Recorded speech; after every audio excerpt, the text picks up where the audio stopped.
What started out as an outpatient procedure for a cyst removal for Cheryl Thompson turned into a near-death experience. I had 2 collapsed lungs, double pneumonia, an infection running through my body.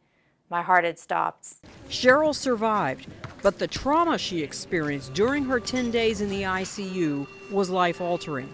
I do remember being so scared once they took me off the ventilator that they would need to put that tube back in, and that fear was almost instant.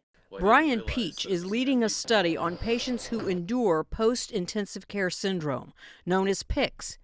Studies show as many as 80% of patients who are in intensive care suffer from PTSD. A third of them are unable to go back to work in the first year after their hospitalization. A virtual reality headset is helping patients cope with exposure therapy. Not only does it transport patients into the ICU with the sights and the sounds, but they also use smells to help them overcome their fears. Researchers can physically see the distress in their patients. We can see that they get sweaty. We can see that they clench their jaw.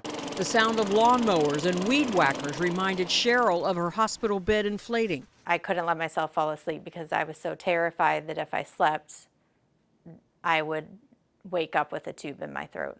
After 10 sessions over a 2-week period, Cheryl felt her anxiety slip away. It's just been so different, and I am so much better than I was.